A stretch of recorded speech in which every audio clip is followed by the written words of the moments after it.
Hey everyone, today, we're diving into the physics behind spiking a volleyball.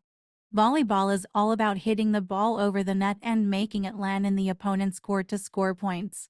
The action I'm focusing on is spiking, which is an aggressive move where a player jumps and strikes the ball downward, making it hard for the other team to return it.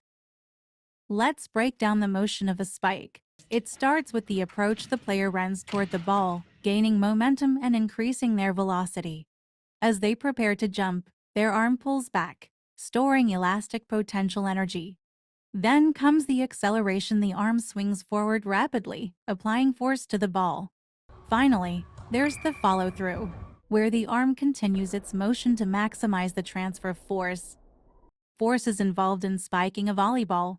Let's start by looking at this diagram where the ball is in contact with the player's hand during the spike. The applied force Fa from the player's hand determines the ball's speed and trajectory. At the same time, an opposing force Fo pushes back on the player's hand with equal and opposite force, but since the ball has less mass, it accelerates quickly in the intended direction. Gravitational force Fg constantly acts on the ball, pulling it downward and accelerating it after the spike. Before the spike, normal force from the ground pushes upward, allowing the player to jump.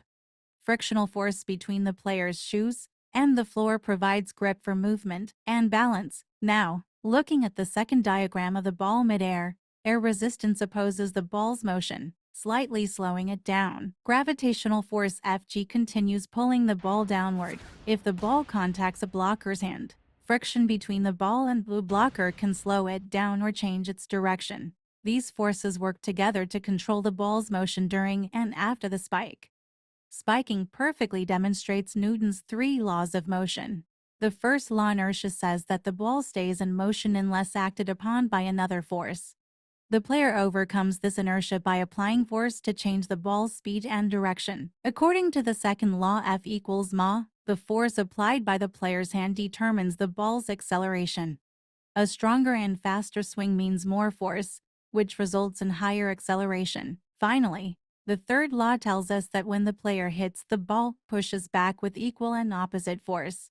But because the ball has less mass, it moves away with high speed. Work is happening at every stage. Before the spike, the player's muscles do work against gravity to jump, converting chemical energy into kinetic and potential energy. When the hand strikes the ball, work is done to transfer kinetic energy to the ball, increasing its speed. There's a lot of energy transformation happening in a spike. Chemical energy powers the player's muscles, generating movement. Kinetic energy increases as the player runs and swings their arm.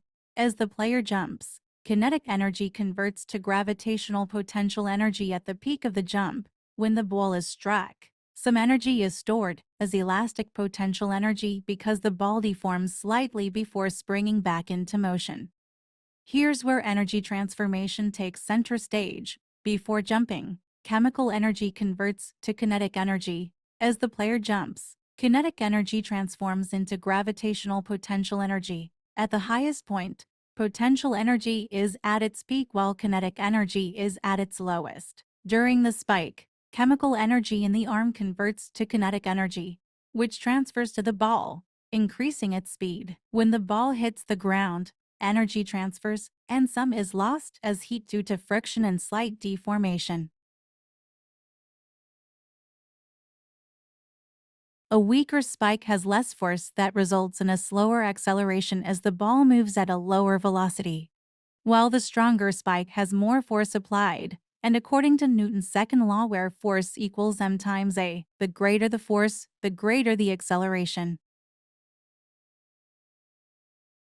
Less work is also done on the ball in a weaker spike, resulting in a lower kinetic energy as the ball moves slower, losing momentum faster. As work equals force times distance, the more work done on the ball results in an increase in kinetic energy. The lower initial velocity from the weaker spike often travels in a more shallow arc that can be easier to react to, while the higher initial velocity often results in a steeper angle that can be much harder to receive.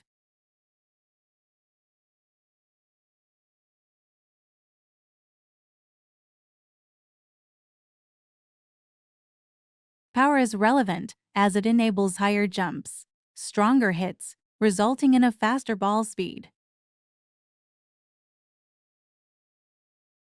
As power equals work divided by time, the faster the work is done, the higher the power output. The faster the arm swings, the greater the force applied, the higher the ball velocity. A powerful spike is therefore much harder to block and return, which can be seen as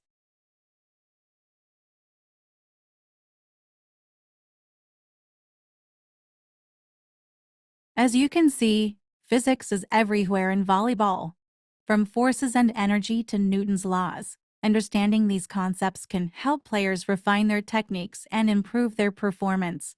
So next time you see an incredible spike, you'll know it's all thanks to physics.